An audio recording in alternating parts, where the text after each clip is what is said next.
Hey, hello leaders. This is Paul Grau Jr. and welcome to Run to Your Leadership Challenges. So today I want to talk about leadership expectations and not necessarily what the expectations are for the leader, but what the leader's expectations are of their people. Because if they don't know it, they're never going to meet it. Today's episode comes from Season 1, Episode 107, and I've titled it How to Establish Leadership Expectations. So this is really relevant and it's extremely important. So I hope you enjoy it.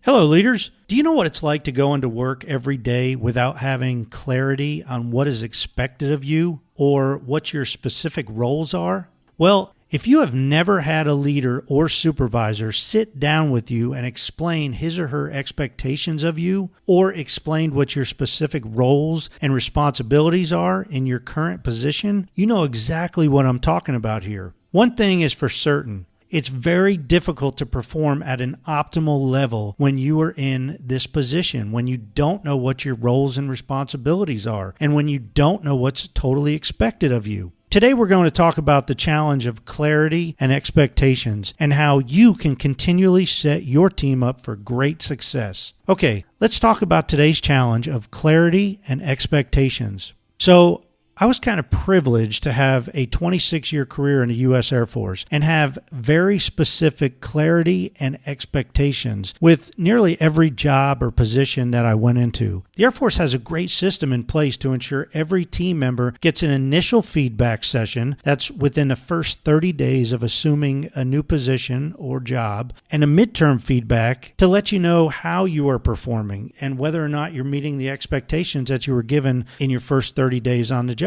However, even with those two feedback sessions, it can be difficult to know your roles and responsibilities all the time. So I made it a point to always try to have additional feedbacks to just touch base and continually let my team members know how they were doing. On a side note, I used my email calendar to remind me to have one-on-ones with my team members at various times throughout the year. And believe me, it worked great because I can't remember all that stuff. Okay, back on track. So what kind of system do you have in place to ensure your team members understand their roles, responsibilities, and what's expected of them? Most companies have some type of evaluation system, and if it's used properly, it'll work. It works great. However, the key here is if it is used. Many leaders and supervisors put it to the side and simply ask their team members how it's going and if they have any questions, and they consider that to be feedback. Well, here's some advice. If that's you, stop doing that. If you don't do that, don't ever resort to doing that. Don't just consider feedback a flyby in the hallway. Feedback really takes some time sitting down one-on-one and really talking to that person. Make sure they understand their roles and their responsibilities.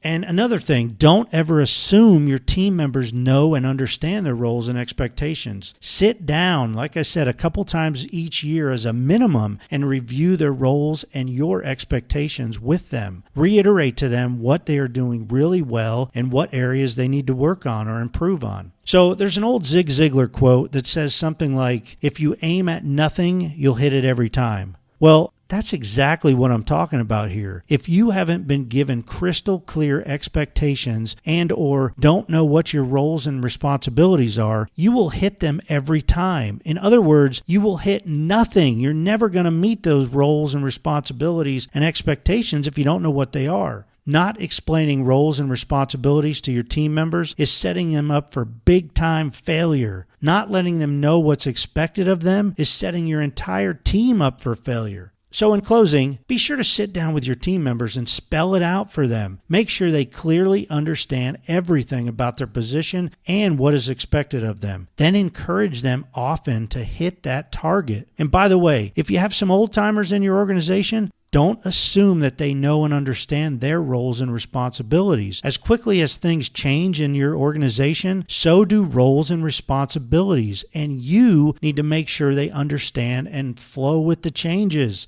Every time you get a new team member, things change, not just for the newcomer, but for everyone in the organization. To a certain degree. Make sure you don't forget to hash out any new roles and responsibilities. Even if team members have been there forever, they may need a thorough feedback more than anyone else to ensure they keep in their lanes and don't step on other people's toes.